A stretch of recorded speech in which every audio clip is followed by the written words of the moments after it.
Bonjour à tous, émission 73 de Tête à Clash, 4 invités. Le premier, il s'appelle Guillaume Bernard, il est historien du droit. Bonjour Guillaume. Bonjour Franck. Deuxième, à ma droite, Marc Hainaut, il est journaliste à Boulevard Voltaire. Bonjour Marc, c'est votre première fois ici, hein? Tout à fait, merci beaucoup Franck de votre invitation. Ok, très content de vous avoir. Troisième, Philippe Murer, il est économiste et spécialiste de l'environnement. Bonjour Philippe. Bonjour. Et le dernier s'appelle Laurent Dandrieux, il est journaliste à Valeurs Actuelles et il est rédacteur en chef Culture. Bonjour. Bonjour Franck. Très bien. Voilà, on a 4 beaux invités, on va avoir 3 beaux sujets. J'espère qu'il va y avoir un petit peu de fight, un peu de consensus et beaucoup de dissensus. À dans quelques secondes.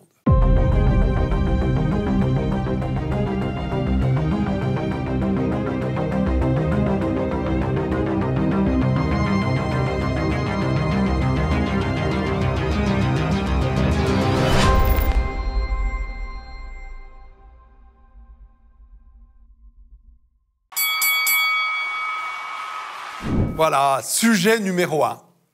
À 15 mois de l'élection présidentielle, alors j'ai regardé Wikipédia, c'est le 12e scrutin de la Ve République. Je vous propose de faire un état des lieux des forces en présence à droite. Qui est en position de force, qui est en position plutôt faible, qui, vous pensez, n'a pas sa place dans ce débat, qui est trop à gauche pour être à droite. Il y a plein de choses là-dessus. Et je vais céder la parole à l'historien du droit, qu'est Guillaume Bernard. Je crois qu'on est face à une situation qui est gravissime, dans le sens où, mine de rien, on a le calme plat. C'est-à-dire que lorsque l'on regarde les sondages qui sont faits, eh bien, on s'aperçoit que ce sont toujours les mêmes personnes qui sont testées. Et que, en l'occurrence... C'est qui les mêmes personnes? C'est qui? C'est Marine Le Pen, c'est Nicolas Dupont-Aignan, et puis c'est les éventuels candidats de LR dont on ne sait pas si ils seront ou non désignés par une primaire ou s'ils s'imposeront par d'autres moyens. Voilà. Donc, dans ces conditions, effectivement, on n'a pas l'impression d'un renouvellement dans une situation où pourtant... l'opinion publique attache de moins en moins d'importance aux partis politiques, a une défiance de plus en plus grande vis-à-vis de tous les hommes politiques, et bien pour autant, l'offre politique ne se renouvelle pas. Donc je dirais qu'au-delà même des personnalités qui sont testées, eh bien on s'aperçoit que cette offre ne correspond, somme toute, pas véritablement au désir de renouvellement de nos compatriotes. Ok, j'entends bien. Néanmoins, l'élection présidentielle, c'est l'élection la plus personnalisée de toutes. On va voter au final pour un homme ou pour une femme qui va incarner la France, dont on pense qu'il porte vos valeurs ou qu'il est moins pire que l'autre, si je puis dire. Philippe, vous pensez comme Guillaume que... Ça, c'est la partie communication, en fait, effectivement. Parce que ce qui est important, c'est quand même le projet. Moi, je pense que l'affrontement droite-gauche, il n'a plus beaucoup de sens aujourd'hui, même s'il garde une partie de sens, pour une raison, c'est qu'en fait, maintenant, c'est un affrontement réel entre les mondialistes, européistes, et ceux qui sont pour la souveraineté nationale et pour l'indépendance nationale. Effectivement, on avait un parti, LR, qui est le parti gaulliste, qui devrait mener cette bataille, mais malheureusement, en fait, il y a quelques débris gaullistes, vaguement gaullistes, comme Julien Aubert et Olivier Marleix, mais pour l'essentiel, on a des gens qui sont très divisés. Et cela, par exemple, Julien Aubert, pour vous, il incarne la continuité de la pensée gaulliste, qui était une pensée plutôt antimondialiste. Ah, mais pas du tout, il l'incarne très très mal, parce qu'en fait, la pensée gaulliste, c'est l'indépendance nationale. Oui. On n'est pas indépendant quand on est vassal de l'Union européenne. Soit on est souverain, soit on est vassal. Oui. Lui, il choisit le côté, on est entre les deux, et c'est pas possible. Okay. Le sujet, pour moi, je voulais prendre un sujet qui est très important. C'est les élections régionales, auront-elles lieu en juin ou après 2022 ? Si elles ont lieu, il y a toutes les raisons pour les faire en juin. En juin, il fera beau. A priori, le Covid, en plus, sera réduit. De toute manière, on peut voter avec des masques et fenêtres grandes ouvertes en juin. Certains pays l'ont prouvé. Le Portugal, récemment, vient d'élire son président de la République, alors qu'ils ont une situation d'épidémie qui est très forte. Tout à fait. Et reporter après 2022, après la présidentielle, ça posera un vrai problème de démocratie, un vrai déni de démocratie. Mais pour la droite, c'est fondamental. Parce que pour LR, qui est pour LR particulièrement, là, mais pour tous. Oui. Pour LR, ça a un impact fondamental. Pourquoi? Parce que, en fait, les présidents de région sont assez appréciés par les électeurs. Ça, c'est la première chose. On voit dans les sondages. LR va gagner très probablement, si les élections régionales ont lieu, va regagner toutes ces régions et en gagner potentiellement une supplémentaire. Ils vont sortir les grands gagnants. Et en plus, les têtes d'affiche de LR pour la présidentielle sont les têtes d'affiche des régionales, en fait, en tout cas en partie. Pour l'un d'entre eux, on pourrait dire. Au moins pour l'un d'entre eux. Pour Bertrand et Wauquiez aussi. Bertrand, Pécresse. Wauquiez, on y croit moins, mais le RN, lui, est affiché à moins 20%, voire encore pire. Donc on arriverait pour le RN vers une vraie dégringolade de 20%. Et par exemple, Valrand-Saint-Just, qui avait déjà fait un score moyen de 18% en Ile-de-France, serait à 7%. Donc très, très marginalisé. Donc on voit que le RN serait en difficulté. Macron, s'il y a des régionales, il est difficile de prévoir, mais personne ne veut se présenter. Blanquer ne veut pas se présenter. À Paris, c'est étonnant d'ailleurs. Laurent de Saint-Martin. Personne n'a entendu ce nom-là. Même moi qui suis... Ça serait le suppléant, celui qui prendrait la place de Blanquer, qui désiste. Hein, même moi qui adore la politique et qui suis énormément la politique, je ne connaissais pas Laurent de Saint-Martin. de mémoire. Voilà. Il est député uniquement et assez inconnu. Borne ne veut pas se présenter en Normandie, donc les ministres ne veulent pas présenter. Ça sent la déroute pour Macron. Et si c'est déroute pour Macron, s'il fait 10% aux élections régionales, pourra-t-il se présenter aux élections présidentielles? C'est pas du tout sûr. Et en tout cas, s'il se présente, c'est en très mauvaise posture. Donc le candidat LR, à ce moment-là, devient le favori de l'élection présidentielle en représentant le parti de l'ordre. Je vais céder la parole à Laurent Dandrieux. Ce qui est intéressant, c'est que dans ce tour d'horizon de la droite, c'est que la France n'a jamais été aussi à droite. En tout cas, les Français qui se revendiquent de droite n'ont jamais été aussi nombreux dans les sondages. Oui. Et pour autant, Philippe Murer dit, en gros, grosse déroute parce que personne n'émerge. Alors, il y a quand même quelqu'un qui émerge, mais un peu par défaut. Et vous parliez d'élection par défaut. Je pense que ça risque d'être encore une fois le cas. C'est quand même Marine Le Pen qui... alors après, la question de savoir si son positionnement est vraiment à droite ou pas se peut se discuter. Mais en tout cas, il semble qu'elle soit assez largement en tête avec cette question. C'est est-ce qu'elle est à même de susciter un élan, un enthousiasme. Beaucoup, effectivement, des électeurs de droite ne se reconnaissent pas en elle parce que, notamment, soit ils ne lui font pas confiance pour des raisons, je dirais, démocratiques, ça c'est l'électorat LR modéré, une partie, soit ils la trouvent trop à gauche, c'est une partie de l'électorat traditionnel du Front National qui ne se reconnaît pas dans sa candidature. Et moi, ce que je trouve assez inquiétant, c'est qu'on a l'impression qu'elle est toujours un peu dans cette posture où elle a l'air de considérer que finalement, c'est une élection qui va lui tomber tout cru dans le bec parce qu'elle est un peu en position de monopole. Autrement dit, elle est déjà qualifiée pour le deuxième tour. Attendre. Voilà. Et on a entendu beaucoup, là, en ce moment, ces derniers temps, au RN, beaucoup de gens se rengorger des derniers sondages. Qui sont très bons pour la présidentielle. Très bons, mais qui rappellent furieusement quand même ceux de la précédente présidentielle. Je vous rappelle quand même quand janvier, vous sortez vos anti-sèches. Voilà, en janvier, parce que j'ai une très mauvaise mémoire. En janvier 2016, c'est-à-dire à peu près à la même distance de l'élection précédente que nous sommes aujourd'hui de la prochaine, Marine Le Pen était donnée par les sondages en tête très largement avec 28%. À l'issue de la campagne n'avait pas encore commencé. À l'issue de la campagne, elle est arrivée à 21%. D'accord. Alors, je vous précise par ailleurs, c'est amusant de le noter, que ce sondage de janvier 2016, la personne qui le suivait dans le sondage, c'était Sarkozy, 20%. Oui, les deux suivants, c'était Hollande et Bayrou. Oui, parce que Macron n'était même pas... Et Macron était éventuellement testé comme candidat du PS si Hollande n'y allait pas. Donc, c'est dire qu'à cette distance de l'élection, les pronostics sont très largement fallacieux. Et on peut rappeler d'ailleurs que même 6 mois avant, Marine Le Pen avait encore amélioré son score. Elle était à 30% dans les sondages. Elle a terminé à 21%. Ce qui s'est passé entre-temps, c'est qu'elle a fait une campagne qui n'était pas bonne, qui n'était pas sur les thèmes que son électorat espérait, qui n'était pas convaincante en termes de crédibilité. Aujourd'hui, moi, je ne vois pas de signaux qu'il y ait eu une amélioration sur ces sujets-là, que ce soit en termes de travail, que ce soit en termes de crédibilité de l'équipe qui l'entoure, de gens susceptibles de relayer son discours sur les plateaux télé, qui sont quand même très très peu nombreux. Elle a encore fait une perte sèche, je dirais, en la personne de Jean Messia, qui était quand même un débatteur de plateau télé, qui est un des débatteurs de plateau télé assez redoutable. Donc je crains que les failles structurelles de Marine Le Pen restent les mêmes et que ça conduise inéluctablement au même résultat, avec effectivement une espèce de monopole sur la droite au premier tour, une quasi-assurance d'arriver au second et une quasi-assurance d'échec à l'arrivée. Merci. Marc Hainaut, si je vous dis Jean-Frédéric Poisson, Florian Philippot, Dupont-Aignan, donc qui complètent ce paysage à droite, ça vous fait rire? Ça vous fait sourire? Non, ça me fait ni rire ni sourire parce que je voulais juste, pardon, excuse-moi, je ne vais pas du tout répondre à votre question en premier lieu. Je voulais juste revenir. Je suis habitué, journaliste, évidemment, il connaît les ficelles. Je viens pour ne pas respecter l'animateur.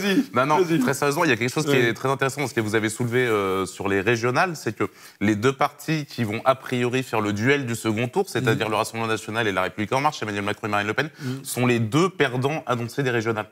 Ouais, les deux faibles. Les deux, c'est aussi parce que ce sont qui n'ont pas de partis tissu social. qui sont pas implantés. Oui, mais c'est un vrai problème, bien sûr. En même temps, ce qui relativise l'importance de ces dites régionales, parce que si effectivement le fait de les perdre n'empêche pas d'arriver au deuxième tour. Je pense pas. Je pense qu'il y a juste un problème de temporalité en réalité. Je pense que les Républicains, tout le monde est en train de regarder 2022, tout le monde est focalisé sur le duel Macron-Le Pen. Les Républicains, ils ont certes cette difficulté de la cohérence de leur ligne, mais ça, on va pas revenir dessus, parce que quand on veut rassembler la droite et le centre-droit, on est Emmanuel Macron, en fait, en réalité. Mais en fait, ils sont là, finalement. Eux, ils doivent attendre les résultats des régionales avant de toute façon décider d'un candidat, parce que supposons que Xavier Bertrand ou Valérie Pécresse perdent les élections régionales. Alors, Xavier Bertrand, ça paraît peu probable, mais Valérie Pécresse n'est pas à l'abri d'une poussée écologiste d'un Julien Bayou, ce qui serait assez effrayant d'ailleurs pour la région Île-de-France. Il n'empêche qu'ils ont ce problème de temporalité-là, donc ils sont obligés de passer par le cadre des régionales.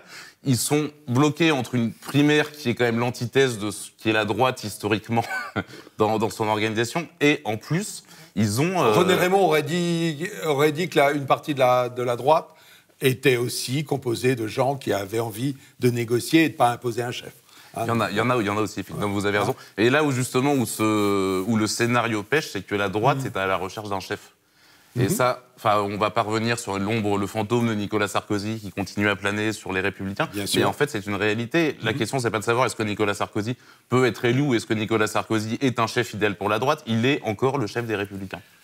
Le chef immanent, en tout cas le faiseur de roi. L'autorité, le faiseur et surtout le défaiseur de roi. En tout cas, ces dernières années, c'est ce qu'il a plutôt été, en réalité. Donc, finalement, pour revenir à votre question quand même, qui était, est-ce que les candidatures... non, quand même, je n'oublie pas. Est-ce que les candidatures de Nicolas Dupont-Aignan, Florian Philippot, de Jean-Frédéric Poisson... Je l'aurais peut-être oublié, d'ailleurs, hein. Non, je crois pas. Non, Zemmour, je pense... Oui, alors Éric Zemmour, mais je ne lancez pas tout d'abord qu'on puisse rebondir un peu. Je garde ça bien au chaud, j'espère bien qu'on va l'évoquer. Mais non, je pense que les trois ont des idées à faire valoir. Après, est-ce qu'il y a des différences flagrantes entre, par exemple, Florian Philippot et Nicolas Dupont-Aignan? Honnêtement, je suis pas convaincu. Ne serait-ce que même dans leur communication, en fait, ils sont à peu près sur le même registre. On a l'impression qu'ils essayent tous de copier Matteo Salvini, en fait, globalement, dans leur communication. Jean-Frédéric Poisson, je pense qu'il a tout simplement vu qu'il n'y avait aucun candidat conservateur, proprement parlé, qui se dégageait. Et de ce que je sais, en fait, il y allait en se disant il y aura au moins un candidat de droite conservatrice. Mais ça veut dire que c'est des candidatures qui sont des témoignages. Non, alors, si je peux me permettre, en fait, il y a des vraies réflexions sur la droite souverainiste, réellement souverainiste, pas les faux souverainistes qui disent qu'on va être souverainiste dans l'Union européenne. Oui, mais ça c'est fondamental. Pardon, Philippe, je vous coupe. Non. Mais est-ce que c'est pas un des problèmes qui existent, c'est-à-dire que tout le monde a le label du vrai souverainiste ou du faux mondialiste. Ah non, mais pour moi, personne n'y comprend rien. Je vais vous donner un exemple. Marine Le Pen, elle a abandonné effectivement la souveraineté en 2017, mais là, elle est souverainiste. Mais attendez, là, elle a fait plus fort. Et là, elle est d'une faiblesse insigne. Elle a, la semaine dernière, j'ai cru rêver de voir ça, fait une conférence de presse pour dire qu'elle abandonnait les frontières nationales. Là, on n'est pas dans la communication, on est dans le fait qu'elle ne pourra plus rien faire. Elle dit on va conserver Schengen parce qu'on ne peut pas modifier Schengen dans l'Union européenne. Et elle l'a annoncé dans une conférence de presse que j'ai regardée et qui est incroyable parce qu'elle ne peut plus contrôler l'immigration. Elle perd l'ADN. Je veux dire, il n'y a pas que la communication politique. Après avoir abandonné l'abandon de l'euro, elle abandonne les frontières, qui est le marqueur. Et il n'y a pas que la communication, parce que les gens ne sont pas des idiots, les Français. Et ils vont voir que la communication du Front National tourne à vide dans les débats, parce qu'ils vont dire on va réguler l'immigration, mais on n'a pas les lois de l'immigration, et en même temps on n'a pas les frontières. Ça va être compliqué. Donc ça va être très compliqué avec Schengen. En revanche, sur les côtés souverainistes, il y a des réflexions pour justement pas être dans des candidatures, comme vous disiez, de témoignages pour faire 1%. Donc il y a Asselineau qui réfléchit, qui discute, qui l'a évoqué. Il y a les patriotes. Asselineau actuellement, il est un peu compliqué. Et pas très bien. Il y a Florian Philippot aussi. Il y a Charles Gave qui a discuté, qui fait partie de la droite, un peu hors les murs, et qui en discute. En dehors du fait que Charles Mais qui Gave, discute pour faire, en fait, tous les souverainistes face. Alors, ils vont peut-être pas gagner les présidentielles, mais présentent, se rassemblent, discutent dans un cénacle et disent bon, bah, c'est un des nôtres qui va y aller, c'est lui. Le problème étant que chacun d'entre eux aimerait bien que les autres se rallient. Oui, c'est ça, c'est le rassemblement autour de soi-même. En fait, Après, le tout, c'est de savoir comment désigner. Et la dernière chose, c'est la candidature de Zemmour qui peut tout changer. Parce que si Zemmour se présente, est-ce que Florian Philippot se présentera? Peut-être. Ça dépend du projet de Zemmour, etc. Peut-être qu'il le ralliera. Peut-être que Dupont-Aignan se présentera pas et ira derrière Zemmour. C'est aussi une possibilité parce que Zemmour, il a quand même un potentiel très fort, Éric Zemmour, avec ses faiblesses, mais aussi ses forces, ses qualités intellectuelles que les Français peuvent voir tous les jours. Et il peut emporter l'adhésion de pas mal de gens et tout changer. Philippe, ce que vous espérez, c'est que pour Zemmour arrive ce qui est arrivé à Macron. C'est possible. Ça peut pas être. C'est pas possible réellement parce que lui, il aura les médias contre lui. Macron a eu tous les médias et 500 couvertures de magazines. Alors, ça change tout. Et il a eu ses louanges chantées par toutes les télés. Mais il peut se passer quelque chose. Okay, Marc. Il aura les médias contre lui. En réalité, je pense que les médias, en fait, attendent ça aussi avec impatience. Là, tous les retours qu'on a des journalistes politiques spécialisés, droite extrême, etc., c'est qu'ils espèrent tous en réalité une candidature un petit peu hors les murs, type Zemmour, parce que eux déjà, ça leur permettrait de passer une campagne agréable à suivre et à commenter. Oui. En réalité. Je pense qu'on est tous d'accord sur le fait que ce serait une campagne spectaculaire et qui apporterait du débat et du clash et des choses intéressantes.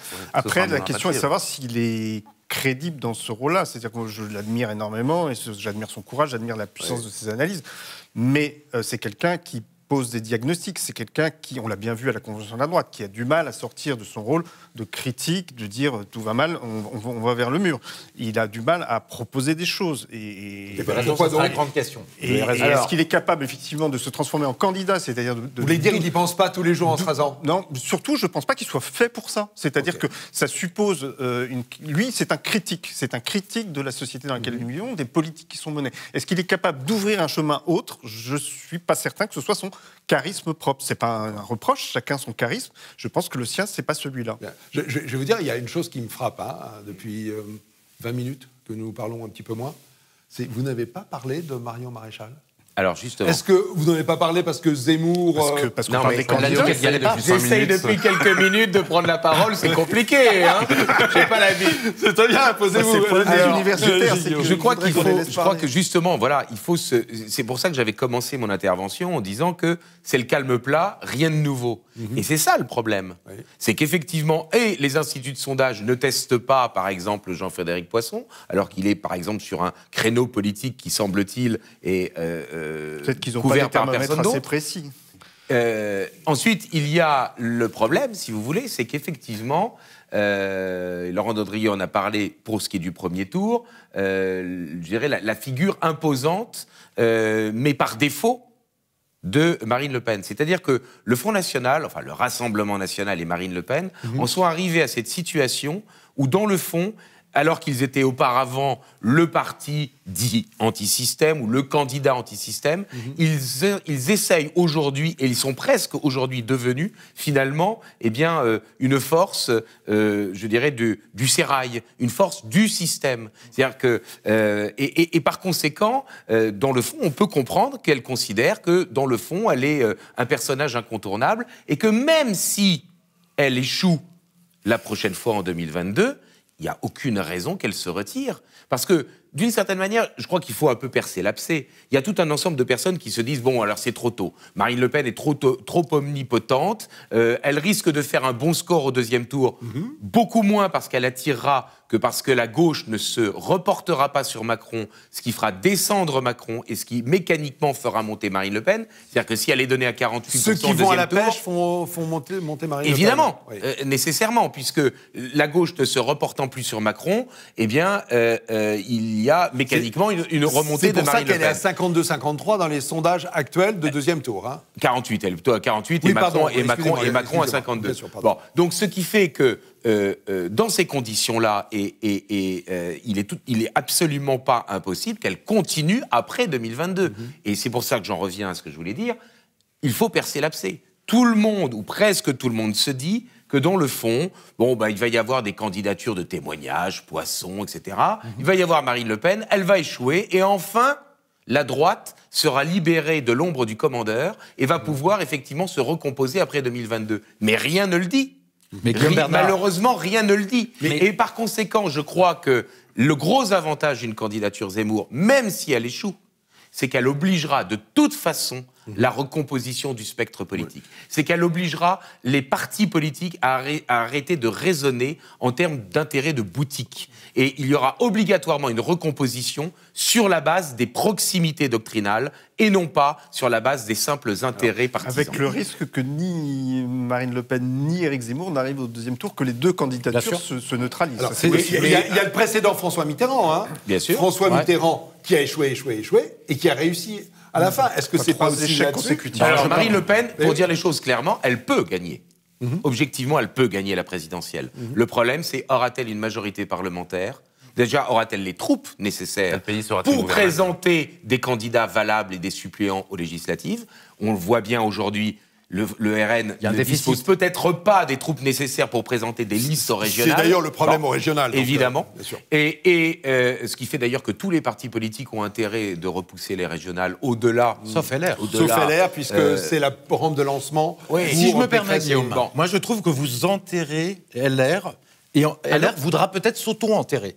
Et s'ils tiennent les régionales, je pense qu'ils tiennent les régionales, et ils poussent pour qu'il y ait les régionales, et ils sont forts dans les institutions. Bien sûr, LR, parce qu'ils ont avec le Sénat, enracinement local. Ils ont le Sénat, ils ont un enracinement local. personnel, ils ont l'expérience. Et s'ils disent que c'est un connaît. déni de démocratie et que c'est un scandale, elles pourront se tenir. Et à ce moment-là, je suis désolé, mais Xavier Bertrand, Macron va plonger dans les sondages à la suite des mauvais scores de Macron, et il y a une forte possibilité que Xavier Bertrand devienne un candidat naturel. Je ne suis pas fan de Xavier Bertrand du tout. Un élan, un enthousiasme.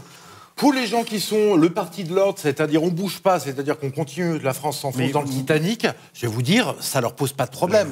Je vois pas qui Ils ont parmi voté les LR Hollande. Ils ont voté Hollande en 2012, les Français. Alors qu'on savait qui était Hollande. Vous trouvez que Xavier Bertrand est quoi ? Je trouve que c'est un gentil édredon qui n'est pas du tout susceptible, qui n'a pas le charisme, qui n'a pas l'envergure et qui n'a pas l'élan pour ressusciter un parti moribond. Il part de rien quand même. Et il faudrait quand même un candidat un peu plus enthousiasmant. Et Hollande a gagné la présidentielle en 2012. Ça s'est très mal terminé pour des raisons autres, mais Fillon, il y avait quand même un élan. On sentait qu'il y avait une volonté de bouger les choses, une volonté de faire bouger les lignes. C'est Pécresse pour le moment. Et Pécresse, vous la trouvez plus enthousiasmante? C'est Macron. Je la trouve pas plus enthousiasmante. Je la trouve. Ce sont des figures de second couteau qui se sont trouvées propulsées au premier rang par défaut. Évoqué, je pense qu'il a du plomb dans l'aile. Mais second couteau par rapport à Nicolas Sarkozy, encore une fois, en fait. On en revient toujours, en fait. Oui, c'est triste de penser ça, mais Juppé et Sarkozy font figure de cador par rapport aux prétendants actuels. Et Dieu sait que j'en pense pas du bien de Juppé et de Sarkozy. On va poursuivre le débat, on a un petit peu dépassé, mais je gère ça. Vous êtes en train de me dire que la voie est royale pour Emmanuel Macron pour un deuxième quinquennat? Sauf que Macron, effectivement, il va avoir à gérer le bilan du Covid et qu'il n'est pas du tout certain qu'il arrive au deuxième tour. Je pense qu'effectivement, on part trop sur l'hypothèse du duel automatique Le Pen-Macron. Je pense que Macron est une faiblesse dans cette hypothèse-là. Je suis d'accord. Et on peut avoir des surprises incroyables. Il faut distinguer. Pardon, c'est marrant parce que... Il faut distinguer deux choses. Il y a Macron et il y a l'espace politique qu'il occupe ou qu'il essaye d'incarner.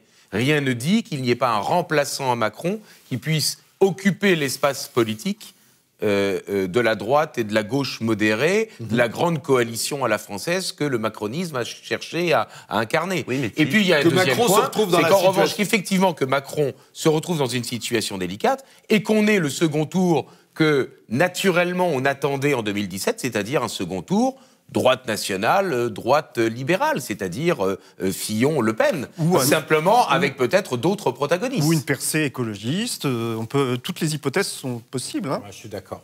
Mais c'est marrant parce que ce raisonnement-là que vous venez de tenir sur Macron, je vous y ai poussé, je suis pas d'accord. Mais vous n'êtes pas du tout arrivé à ça. Moi, parce je suis pas d'accord, en fait. Je vais aller jusqu'au bout. Si Macron s'effondre, ça fait automatiquement émerger une figure à droite qui pourrait être Marine Le Pen, et ça pourrait presque vouloir dire tout de suite une victoire quasi assurée. Tout dépend de qui elle a en face. Ou d'un LR. Ou d'un LR. Ou d'un LR. Si elle a en face Xavier Bertrand, moi j'aime pas tellement le personnage. C'est un faux gaulliste, etc. Enfin, il n'a rien de gaulliste. Mais je trouve qu'il est quand même bien placé dans les sondages. Et si Macron s'effondre, les gens du Parti de l'Ordre iront voter Xavier Bertrand. Mais Macron ne s'effondrera pas, en fait, en réalité. Alors, pourquoi ça ? Parce que Macron aujourd'hui, il profite de la gestion de crise du Covid pour, qui objectivement lui sert. En fait, il achève la fracturation du pays entre lui, qui incarnerait le camp du bien, la science, la raison, ce que vous voulez, et le camp d'en face, qui est des populistes, complotistes, etc. Oui. En fait, ce bipartisme, en fait, sert totalement Emmanuel Macron. Et puis, si Emmanuel Macron, son camp politique, qui objectivement n'est pas la République En Marche, parce que la République En Marche, c'est Stanislas Guérini, dont personne ne connaît le nom en réalité. Emmanuel Macron, il n'a aucun dauphin susceptible de le menacer, en fait, en réalité, aujourd'hui. Il a des ministres. Édouard Philippe, Jean-Michel Blanquer. Édouard Philippe, c'est pas Darmanin. C'est pas dit qu'il choisisse la République En Marche plutôt que les Républicains, en réalité, déjà, aussi. Je pense que Bruno Le Maire, il pense tous les matins en se rasant. Bruno Le Maire, il pense, mais Bruno Le Maire, d'ailleurs, aussi la petite musique, effectivement, qui commence à monter, je suis assez d'accord avec vous. Mais donc, en fait c'est hyper chaotique, tout ça. Quand on discute et qu'on voit les scénarios, c'est chaotique, on sait pas. Tout est au jour le jour. Avec l'épidémie de Covid, tout est au jour le jour. En fait, tous les 4 heures, d'ailleurs, limite. Mais il faut pas ce que les Américains appellent le game changer, pour vous, c'est le Covid. Et d'autant qu'il ne faut pas sous-estimer l'effet ras-le-bol. C'est-à-dire que... ras-le-bol Macron ? Non, le ras-le-bol Covid. C'est-à-dire la volonté de tourner la page, que les gens estiment qu'il est plus ou moins bien géré l'affaire ou pas. On peut estimer qu'il y a un risque, pour lui, que les gens se disent, il nous rappelle trop cette période épouvantable. De la même façon, toute proportion gardée, que les Anglais ont viré Churchill en 1945, parce que Dieu sait qu'il avait bien fait les choses, mais cette période ne sera pas finie cette période ne sera sera pas finie en 2022. Enfin, on sera encore dans cette période-là, il n'y aura pas de recul nécessaire. Mais on sera peut-être aussi en plein dans les conséquences économiques et sociales. Donc ça, pour ma part, c'est quand même on va s'arrêter là. J'ai bien conscience que je vous ai lancé sur plein d'autres pistes, et clairement, on pourrait faire, je pense, largement l'heure dessus, mais je vais me faire engueuler. Je vois le patron en coulisses, il va dire que non. Donc, on s'arrête là pour ce premier sujet, et on se retrouve dans quelques secondes pour un deuxième sujet, mais vous allez voir qu'ils m'ont déjà très très bien préparé la transition. À tout de suite.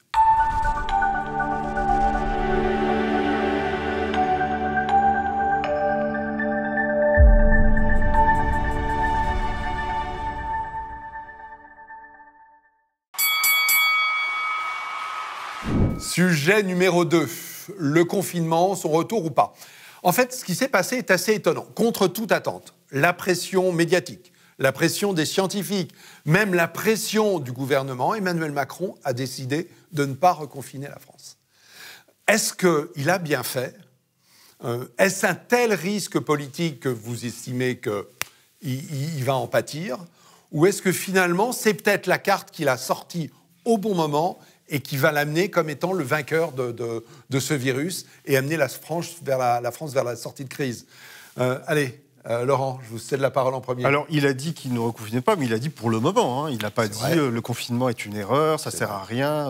Et dans le même temps, il a maintenu un dispositif dont l'efficacité n'a été scientifiquement prouvée par personne, qui est le couvre-feu, dont on se demande toujours à quoi il sert. Donc, j'ai pas l'impression non plus qu'on a vécu un renversement de situation, une prise de conscience, un tournant formidable. On s'est souvent plaint qu'on avait le gouvernement des juges, maintenant on a le gouvernement des jauges. On reste sous le régime du gouvernement des jauges et des scientifiques. Voilà. Le gouvernement des jauges, oui. Et puis, on est toujours dans cette optique où on bloque la vie économique et sociale d'un pays pour éviter quelques milliers de morts, dont le professeur Raoult, dans son dernier livre, souligne qu'à 80 ou 90%, je crois, ce sont des gens qui avaient une espérance de vie de 1 an. Oui. Donc on est dans une espèce de délire sanitaire dont on n'est toujours pas sorti, dont on ne voit toujours pas encore vraiment les premières conséquences économiques et sociales, même si on les devine très fortement arriver au galop. Donc je pense que non, la gestion sanitaire reste délirante, reste complètement à côté de la plaque et reste suicidaire pour la vie tout simplement de ce pays. D'accord. Marc. D'un point de vue strictement politique, la décision de ne pas confiner était géniale. Enfin, je trouve que c'était brillantissime, en fait, en réalité. Il y avait une grogne qui commençait à monter, justement, sur l'opacité du Conseil scientifique, sur justement ces médecins qui décidaient de la politique de l'État. Macron a tapé du poing sur la table en disant « Je suis le chef de l'État et j'écoute les Français, je ne confinerai pas ». Couvre-feu jusqu'à 18h, et là, effet du couvre-feu, les Français commencent eux-mêmes à dire « Non, mais confinez-nous une bonne fois qu'on en finisse, et puis comme ça, après, ce sera réglé. » Et Macron, du coup, va dire « J'ai écouté les Français, ils sont prêts à être confinés, nous confinerons donc. » Enfin, dans tous les cas, il est gagnant. Non, mais moi, je trouve ça d'une simplicité. Enfin, je ne sais pas quelle était son intention en faisant ça, mais si cette intention était celle-là, enfin, moi, d'un point de vue très cynique, politiquement, c'était génial. Est-ce que son intention, ça ne pouvait pas être juste de protéger l'économie, parce qu'on sait qu'un confinement a des conséquences économiques très fortes, alors que le couvre-feu, d'après les derniers indicateurs, finalement permettrait de contenir la baisse, voire permettrait un rebond qui serait aux alentours de 5%. Pour les grandes l'économie sur 2020. Alors, je laisserai peut-être l'économiste de ce plateau parler de là-dessus après, mais en fait, il y aura peut-être un ralentissement, il y aura peut-être un frein si vous voulez, mais dans tous les cas, il y a cette échéance du remboursement des charges pour les petits commerçants, les petits artisans, TPE, PME. Dans tous les cas, le mur va arriver. On peut le décaler 2-3 mois si vous voulez. On peut essayer de l'ajuster à un calendrier électoral si on est d'un cynisme total. Mais en réalité, ce mur va quand même arriver. Et puis, vous avez quand même tout un tas d'activités qui sont toujours, même sans confinement, qui sont toujours sclérosées et interdites. La culture et du restaurant. Les restaurants, les théâtres, les cinémas, toute la vie culturelle et tout ce qui fait en grande partie le mode de vie quand même en France. Bien sûr. Et qui est en train d'être détruit. C'est-à-dire qu'il faut quand même comprendre que les dédommagements qui sont donnés en échange, parce que ce n'est pas des aides, c'est des dédommagements parce qu'on a demandé aux gens de fermer autoritairement leur outil de travail. Et les dédommagements sont insuffisants et donc les dettes s'accumulent chez les commerçants, les loyers non payés s'accumulent et à un moment donné chez les bars et restaurants, salles de sport, théâtre, salles de spectacle, et à un moment donné on va tout détruire dans ce pays. Je veux dire, on va avoir en plus un changement de notre identité. Il y a quand même le chômage partiel pour les salariés qui permet d'alléger très pas pour les fortement entreprises. les charges. Le problème, c'est qu'ils doivent encore 20% des charges. Il y a 20% des charges qui sont reportées dans le temps. Les loyers doivent être payés. Les charges bancaires doivent être payées. C'est-à-dire que si vous avez emprunté, et pour beaucoup de cas pour le restaurant, vous devez payer les banques. Par contre, et vous devez payer vos loyers. Donc il n'y a pas très peu de rentrées. Non, mais il y a le mur du PGE aussi. Et ce mur. Donc il y a plein de murs qui arrivent. Économiquement, c'est une pure folie. Moi, je suis d'accord avec Laurent Derdrieux. Moi, je dirais le terme folie collective. On est dans une folie collective pour une maladie qui tue très peu, qu'on sait soigner si on en a envie. On a des médicaments pour le faire. Qui tue des gens, effectivement, c'est regrettable. Et en plus, c'est pas du tout sûr que le confinement, ça tue moins que le reste. Puisqu'il y a une étude de Stanford qui montre que c'est pas mieux de confiner ou de pas confiner, ça n'améliore pas les choses. Et vous regardez la Suède qui n'a pas confiné, la vague descend exactement comme la France. Ils ont le même nombre de morts qu'en France sans avoir tué leur économie. Et juste un mot sur l'économie pour vous montrer le désastre. Je veux dire, la honte de ce gouvernement de Macron, qui est vraiment un type ignoble. Il a fait passer 5 millions de personnes de la soupe populaire à 8 millions. Donc on peut rigoler sur le plateau de télé. Mais ça veut dire que 3 millions de personnes sont tombées dans la misère la plus noire à cause de ce personnage. Donc voilà, ce qui est scandaleux. Et qui refuse, et là, non seulement il est ignoble, mais c'est peut-être un criminel. Et peut-être que l'histoire le dira. Et je vais vous le dire pourquoi et je vais argumenter. Il y a un médicament qui s'appelle l'ivermectine, Il y a 3 partis politiques qui ont demandé une lettre à Véran pour dire tester plusieurs médicaments, mais dont l'ivermectine qui a l'air magique, qui divise par 6 le nombre de morts, qui guérit en 48 heures. Et qui est déjà utilisé. Et qui est déjà utilisé en Argentine, en Inde, où l'épidémie s'arrête, dans quelques pays européens. Et en fait, on se rend compte de quoi? C'est qu'en fait, ils n'ont pas lancé les études scientifiques sur l'ivermectine. Et cela, il n'a pas d'obligation de résultat, un ministre. Mais il a une obligation de moyens. Et il pourrait être jugé, et jugé par des vrais juges, pas seulement par l'histoire, pour être criminel de ne pas avoir testé un médicament pour diviser par 6 la mortalité française. C'est incroyable de prendre un risque pareil juridique et puis de prendre un risque de tuer les gens, de ne pas les sauver. C'est complètement fou. Pour autant, Marc disait que s'il y avait un coup politique qu'il trouvait plutôt bon, qui était celui d'être allé à contresens. Il a raison, Marc. Il a fait un petit coup sur le court terme. Oui, et vous avez raison. Sauf qu'en fait, sur le long terme, les sondages qui sont parus récemment, 73% des Français considèrent que c'est très très mal géré par Macron. Ils font la gestion pénale à court terme. Sauf que, alors, les derniers, la maladie. Attendez, jamais. Laurent, juste une seconde. Oui. Les indicateurs commencent à redevenir bons. C'est-à-dire que les hospitalisations, c'est-à-dire que le fameux R commence à baisser. Peut-être y a-t-il un effet des premiers vaccins. Il n'y a que 2 millions de Français de vaccinés. Mais il y aurait peut-être un effet comme ça qui fait que, je crois que c'est Olivier Véran qui a dit il y a quelques jours, ou quelques heures même plus tôt, peut-être ne reconfinerons-nous jamais parce qu'il n'y en aurait pas besoin. Oui, mais en même temps, le discours change. On n'a absolument pas la preuve que ce soit à cause du couvre-feu ou des mesures prises. Je rappelle quand même que les virus ont une durée de vie généralement assez courte, généralement meurent de leur belle mort. Oui, mais ça, c'était la théorie du professeur Raoult qui disait l'été dernier, vous verrez en septembre, c'est fini. Oui. Quand même, au moins de ce point de vue, il a eu tort.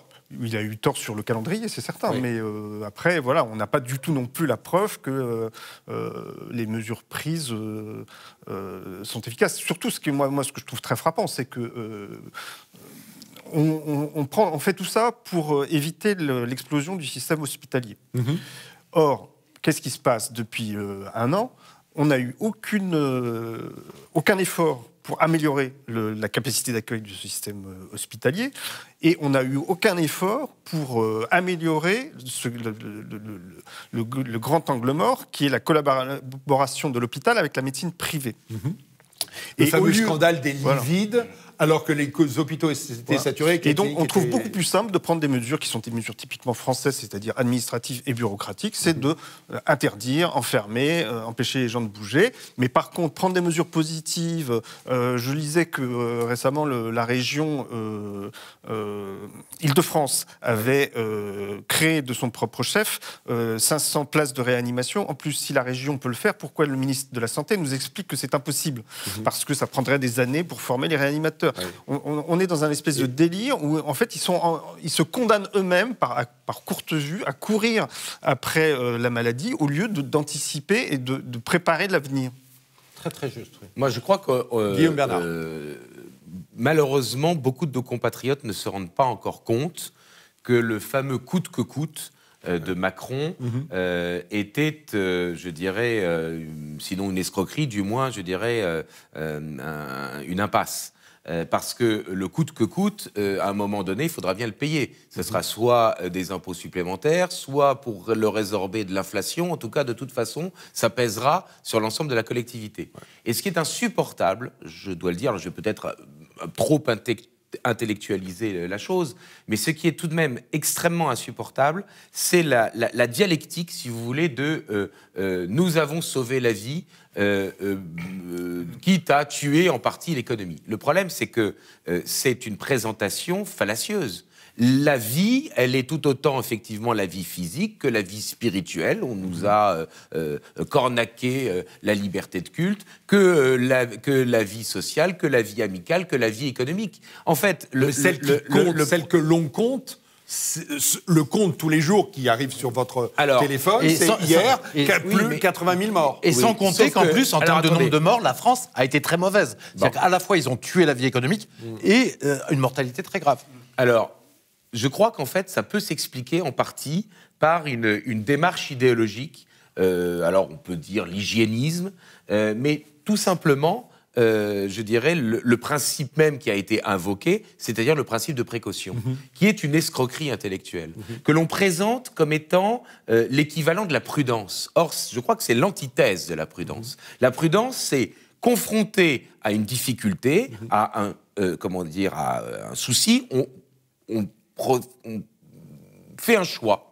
Dans le fond, on va essayer d'appliquer, alors en matière morale, on va essayer d'appliquer un principe de morale à la vie sociale concrète, réelle. Bien. Mais en tout cas, la prudence, c'est confronté à une difficulté, on fait un choix. Or, le principe de précaution, c'est exactement l'inverse. Sous prétexte qu'il y a un risque, eh bien, on s'abstient. Sous prétexte qu'il y a un risque, on va interdire. Donc, en fait, la crise du Covid est l'illustration, me semble-t-il, de ce principe qui s'est imposé en politique, qui est l'idée de gouvernance. C'est-à-dire qu'on n'est plus dans l'idée d'un gouvernement, c'est-à-dire le fait de tenir le gouvernail, étymologiquement parlant, c'est ça, gubernare, tenir le gouvernail, pour mener la barque, pour mener l'embarcation vers un objectif déterminé.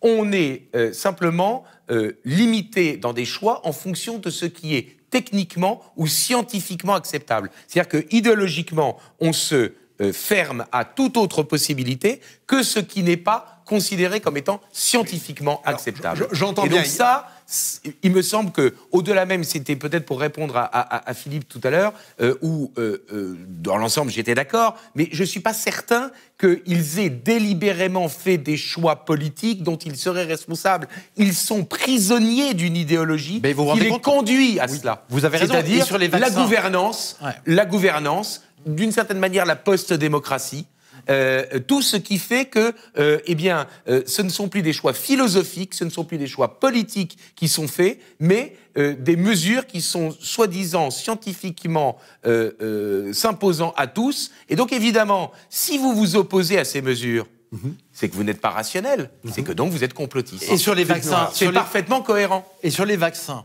en fait, ce que ne dit pas Macron, Véran, c'est qu'en fait, les vaccins nous condamnent à être confinés ou couvre-feuteux pendant encore 8 mois. Parce qu'ils n'arriveront pas, et c'est ce qui est les prévisions, à vacciner toute la population avant pas moi en tout cas. Parce que moi, je suis réfractaire au vaccin, j'ai pas l'intention d'être un cobaye. Plus, il y a toute une partie qui veut pas être des Français qui veut pas être vaccinés. Une partie qui est de plus en plus faible. Hein. Oui, on voit enfin, la moitié. Quoi. Mais parce que justement, alors là, pour le coup, il joue là-dessus. C'est parce qu'il y a de plus en plus de gens qui ne supportent plus les conditions dans lesquelles nous vivons et qui se disent, eh bien, basta, je me fais vacciner. Ce dont ils ne se rendent peut-être pas compte, c'est qu'ils vont être les cobayes d'un processus scientifique pour vérifier la validité ou non des vaccins dont on ne sait absolument pas s'ils sont vraiment efficaces. Et dernière chose, les vaccins sont-ils efficaces? On le sait même pas. Parce que dans le pays où ils ont le plus vacciné, 45% en Israël, et confinés en même temps, on a une explosion du nombre des cas qui rebaisse un tout petit peu, mais qui reste très élevé. Exactement les chiffres contraires, disant qu'au contraire, en Israël, l'impact était très fort. Alors, j'ai vu cet article-là ce matin, mais quand vous regardez la courbe du nombre de cas, ça a explosé depuis janvier, ça rebaisse un tout petit peu, et le nombre de morts, pareil. Ils ont vacciné 45% de la population, dont 30% en double dose. Donc ça ne marche peut-être pas. Donc on est peut-être dans une stratégie qui nous emmène dans 8 mois à être bloqués, en oubliant de regarder les autres stratégies, et Guillaume a raison, pourquoi est-ce qu'on ne regarde pas la stratégie des traitements de l'hydroxychloroquine et de l'azithromycine, qu'on finisse de tester ce sujet au niveau scientifique, l'ivermectine et tous les autres sujets. Moi, je voulais vous ramener aux politiques. C'est aussi une manière de vous ramener au premier sujet, qui était que finalement, le coup du non-confinement par Macron, le fait d'annoncer qu'il n'y aura pas de confinement, est plutôt une voie de lancement pour lui, politique, vers la présidentielle, surtout si elle est confirmée par les résultats d'une économie qui se repartirait, d'une santé, les gens commencent à se faire vacciner, la circulation se refait, circulation économique, circulation géographique, il a en tout cas voulu donner, les commerces réouvrent, les restaurants réouvrent, la culture. Il a voulu donner l'idée, enfin il a voulu faire croire qu'il maîtrisait la chose et qu'il prenait des décisions politiques. C'est le retour de Jupiter. Et qu'il était le chef, et que ça n'était pas, même si jusqu'à présent il s'était couvert derrière l'autorité des scientifiques, que c'est quand même lui qui prenait des décisions. Bon, d'autre part, c'est vrai que le reconfinement ayant été tellement annoncé, le maire de Cabourg avait même, je dirais, semble-t-il, fait une énorme gaffe en étant filmé et en révélant qu'effectivement le préfet lui aurait annoncé que ça allait arriver, que, eh bien, ils ont peut-être décidé de le reporter. Et puis... ce qui serait une erreur politique énorme. S'il croit à l'efficacité du confinement, il a intérêt à le décréter le plus tôt possible pour qu'on puisse repartir. Mais ça, c'est ce que vers tout le monde disait il y a 15 jours. Les gens, oui, il attend que les gens soient... Je le pense encore. Il attend que ceux qui le demandent soient suffisamment nombreux aussi. Oui, mais sauf que s'il le prend la décision trop tard, on va avoir la présidentielle dans une époque où on sera en plein dans les contre-coups, dans les conséquences les plus difficiles, sans avoir encore récupéré vraiment les aspects positifs. Justement, par ailleurs, moi je voulais quand même vous répondre à ce que vous disiez tout à l'heure sur est-ce que finalement c'est pas très malin, très habile parce que du coup il va apparaître comme celui qui a rendu possible un retour à la normale. Mais en fait, ce qui est très frappant dans ces histoires, c'est que c'est le côté complètement irrationnel de la chose. Prenez Édouard Philippe. Édouard Philippe a quitté le gouvernement à une époque où on était en pleine polémique des masques. Et si vous auriez demandé aux gens ce qu'ils pensaient de la façon dont le gouvernement avait géré la première partie de la pandémie, tout le monde aurait répondu c'est le désordre, c'est le bordel, c'est n'importe quoi. Oui. Et maintenant, vous avez Édouard Philippe qui est en tête de toutes les listes de popularité des hommes politiques. Allez y comprendre quelque chose. Ok, donc ça, personne n'a oublié Sibeth.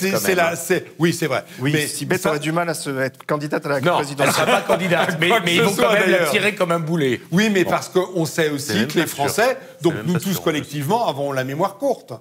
Et c'est peut-être aussi là-dessus que le président table. Moi, je ne pense pas que les Français ont la mémoire courte. Je pense qu'en revanche, tout est fait, effectivement, pour leur donner une mémoire politique de poisson rouge. Oui. Je pense que sur l'instantané, effectivement, comme on a une nouvelle polémique toutes les 4 heures, les Français, ils sont pris dans le truc. Mais effectivement, là, je pense que le gouvernement est aussi parti dans une fuite en avant politique. Ça veut dire qu'il va falloir repousser les conséquences jusqu'après les présidentielles de 2022. Parce que si ça tombe juste avant, effectivement, c'est foutu. Et de sorte à ce que les Français ne relèvent la tête de l'eau qu'après.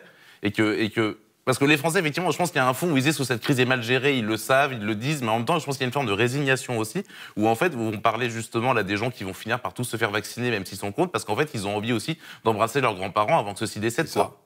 Et alors, un élément très important de ce que Marc vient de dire, c'est que pour pouvoir avoir une mémoire des événements et pouvoir faire une analyse sur le long terme, il faut prendre les mêmes références. Or, vous avez quand même constaté qu'il y a un an, on nous parlait des hospitalisations et des lits en réanimation, qu'ensuite on nous a parlé des morts, et que maintenant on nous parle même pas de ceux qui sont malades, mais de ceux qui sont susceptibles d'avoir été liés à un cas contact. C'est-à-dire qu'en fait on n'a jamais la même référence, et donc du coup on ne peut plus juger. Et il y a 2 ans, l'alpha et l'oméga de la politique, c'était l'écologie. Et Greta Thunberg. Et aujourd'hui, l'écologie, on s'en fout complètement. On n'en parle plus du tout. Il n'y a pas de mesure. Oui, mais est-ce que... C'est le bon côté du Covid. Oui, c'est vrai. Au pire, elle a un masque. Au monde, là, voilà. Allez, si je relance le débat, on va en reprendre pour 10 minutes. On a déjà pas mal débordé la première fois. Donc, je vous propose de nous retrouver pour le 3e et dernier sujet. Vous allez voir, c'est bien aussi. Et je sais qu'ils ont beaucoup de choses à dire. Donc, dans quelques secondes, 3e sujet. À tout de suite.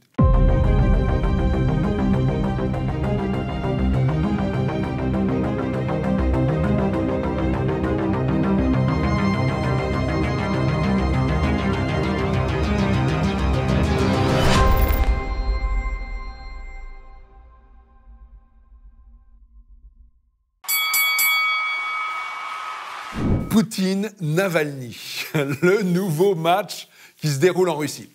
Rapidement, l'opposant Navalny, empoisonné au Novichok, soigné en Allemagne, revient en Russie. Il sort de l'avion, il est embarqué par la police, condamné. Condamné pourquoi ? Parce qu'il avait été absent, il n'avait pas pu suivre son contrôle judiciaire vu qu'il était hospitalisé en Allemagne. Bref, il y a un certain nombre de manifestations, une répression assez forte. Ma question, c'est est-ce qu'on assiste à une dérive autoritaire ou est-ce que finalement le cours des choses est juste en Russie et il n'y a pas à s'inquiéter sur ce qui se passe en Russie ? Guillaume Bernard, bon, je vous cède la parole. Oui. Moi en premier. Oui. Alors sincèrement, est-ce que vous pensez franchement que parce que c'est Poutine qui est au pouvoir, les choses changent en Russie ? Franchement, je ne crois pas. Alors, c'est pas une défense de Poutine en soi. C'est simplement le fait que je crois pas franchement qu'il y ait une grande différence avec la situation qui pouvait exister antérieurement. Et je ne parle pas de Staline, naturellement. Hein. Je parle du régime depuis l'effondrement du régime soviétique en 90-91. Ça commence à faire, quand même. Alors, hein. On oui. parle de 30 ans. Hein. Donc, effectivement... Sincèrement, je ne crois pas qu'il y ait véritablement de changement, je dirais, dans l'âme russe et dans le souhait que la population russe ait, je dirais, d'avoir un pouvoir qui soit fort et qui soit peut-être un peu autoritaire et qui traite, dans le fond, des opposants quand même un peu ambigu, ces opposants, eh bien, finalement, de manière ferme. Attendez, parce que le Navalny en question... Circuler, il n'y a rien à voir. Circuler, il n'y a rien à voir. J'en sais rien, je ne connais pas suffisamment l'affaire. Navalny, en revanche, Navalny, c'est quand même un type qui a été condamné pour escroquerie à plusieurs reprises, qui ensuite quitte la Russie pour aller aux États-Unis, qui, quand il revient des États-Unis, devient le champion de la lutte anticorruption.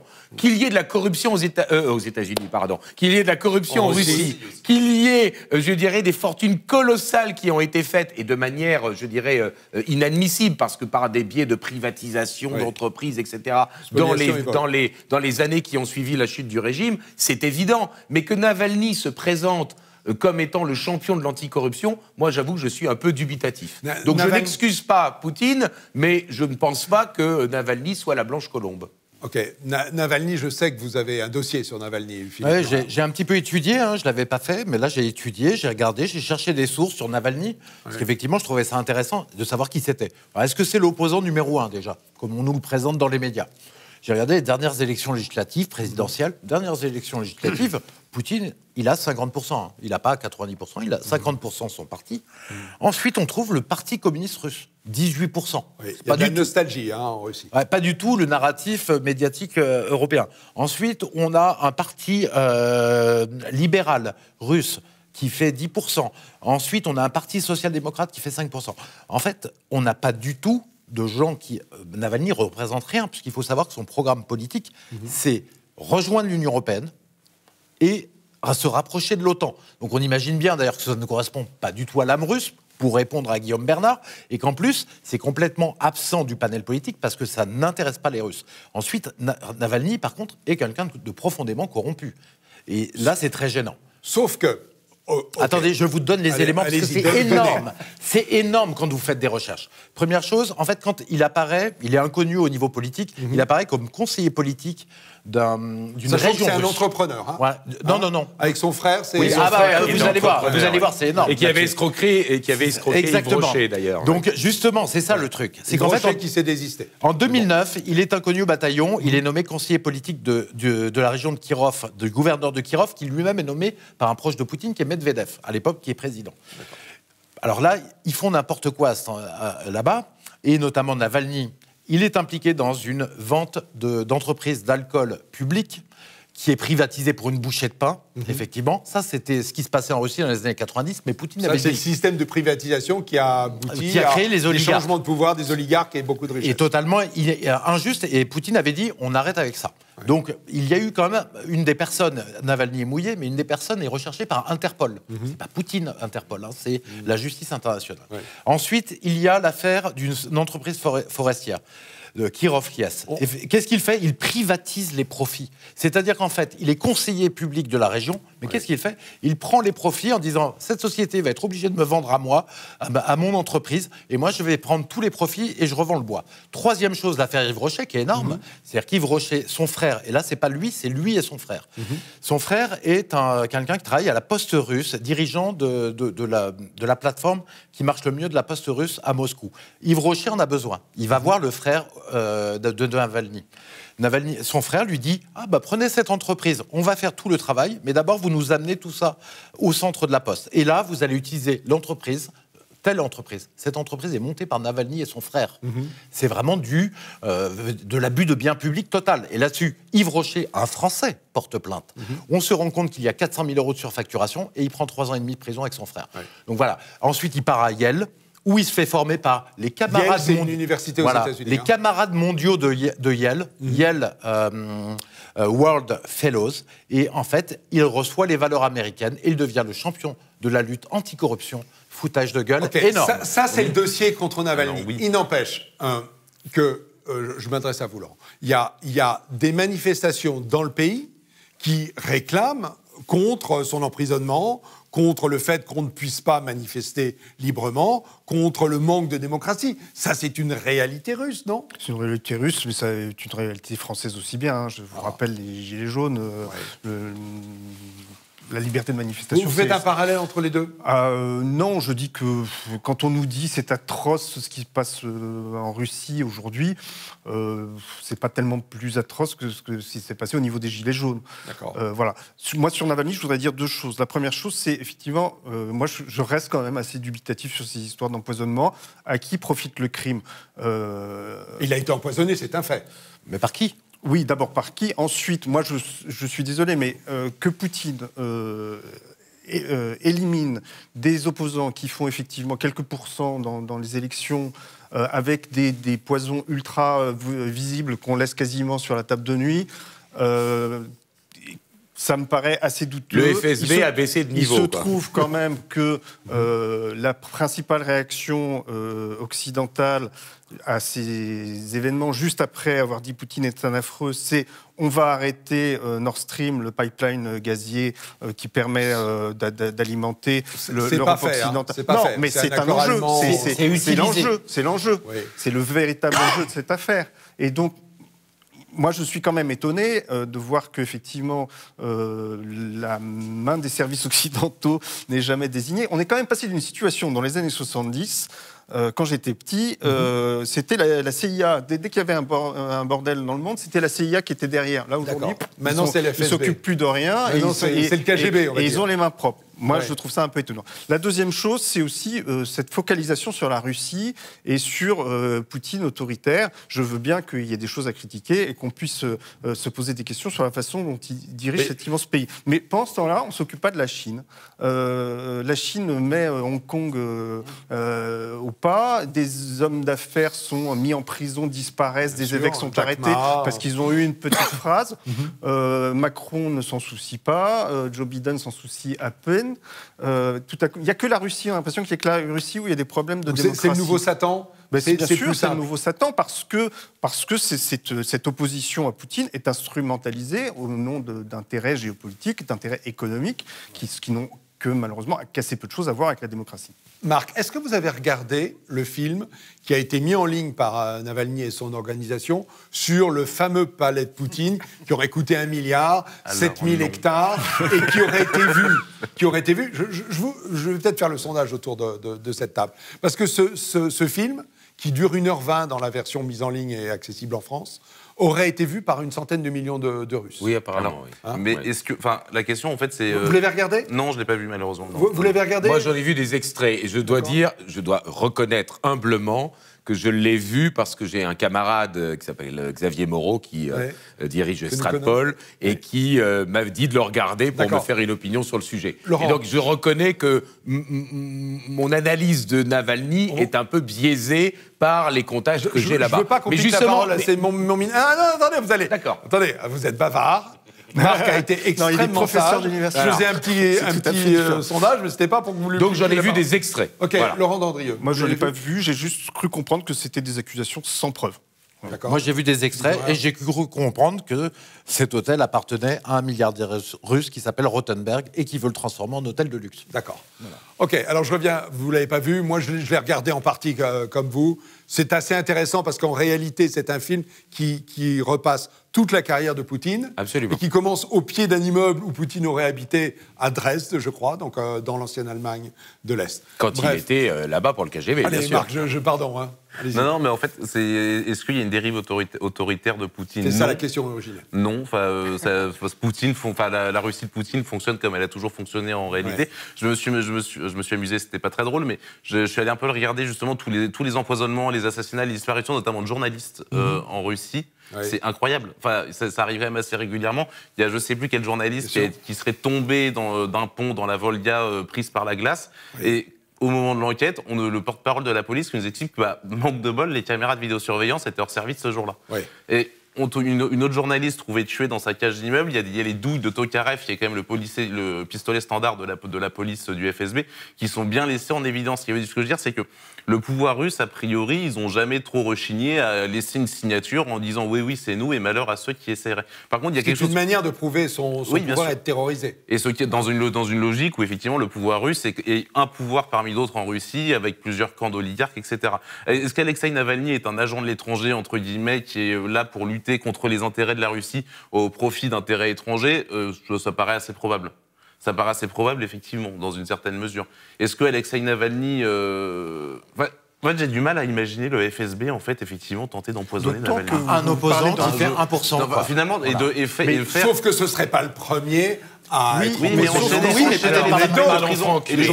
petites peines de prison, ça veut dire faire de son opposant un martyr de son vivant. Enfin, c'est quand même la pire erreur politique à faire. Alors qu'il fait que quelques pourcents, cet opposant. Moi, j'ai un ami avocat qui est en Russie, et il y a un de ses amis qui s'est fait tuer, mais il s'est pas fait tuer par le pouvoir. Il s'est fait tuer apparemment par la mafia parce qu'il avait pris un appartement que la mafia voulait. Et donc il y a tous les problèmes de mafia. Après, il faut bien sûr que Poutine est-il autoritaire. Poutine, c'est un pouvoir fort, ça c'est clair. Oui. Et apparemment, ça correspond aussi à l'esprit russe, parce que gérer... Donc les Russes, ils auraient mais gérer un territoire factuel. Gérer un territoire gigantesque, factuellement, il faut un pouvoir un minimum fort, vu les difficultés. Après, je ne souhaite pas un pouvoir poutinien en France, mais en Russie... Alors voilà. Il y a eu un sondage récemment Laurent Dandrieux. Il y a eu un sondage récemment fait par un institut dont le nom m'échappe, mais qui est russe, mais qui est indépendant et respecté internationalement, qui disait que depuis le déclenchement de cette affaire Navalny, Poutine avait gagné 1% de... 1%, ça ne peut pas être significatif non, quoi que ce soit. Mais il n'a pas perdu. En tout cas, il n'y a pas eu de perte massive. Et par contre, Navalny, depuis 2 mois, il a perdu 20% de popularité. Quelque chose comme ça. Donc je pense que l'opinion russe est globalement assez indifférente à ça. Par ailleurs, il faut quand même se rappeler que Navalny s'oppose à Poutine depuis assez peu de temps, et qu'avant, son combat était surtout contre la corruption des oligarques. Et donc, Poutine n'est pas le seul ennemi, loin de là, de Navalny. Et ces oligarques, effectivement, ils ont des moyens qui sont souvent ceux de petits États dans l'État. Ils ont tout à fait les moyens de faire assassiner des journalistes qui ne leur plaisent pas. Poutine n'est pas responsable non plus, même si ce n'est pas un enfant de cœur, on est tous d'accord là-dessus, n'est pas responsable de tout ce qui se passe mal en Russie. D'accord.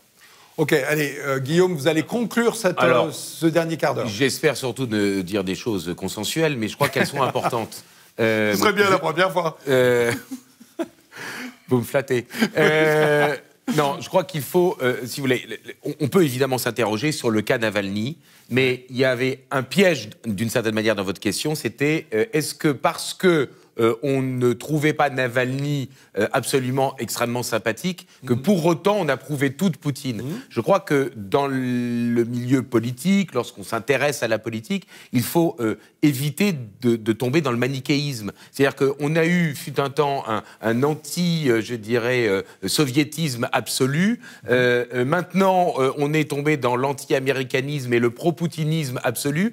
Or, la question pour un Français, c'est de savoir quels sont les intérêts de la France, quels sont les intérêts de l'Europe. Et aujourd'hui, il s'avère que la Russie puissante, faisant un balancier par rapport à d'autres puissances, eh bien, ça nous sert. Ça évite de se retrouver pris en étau dans une situation où, finalement, nous serions les pantins. Donc, je ne veux pas être le protectorat de Washington ou de Moscou, mais je veux encore moins être le protectorat de Pékin. Et donc, par conséquent, oui, si Poutine peut avoir une certaine puissance qui favorise, par ailleurs, l'indépendance de la France et de l'Europe, tant mieux.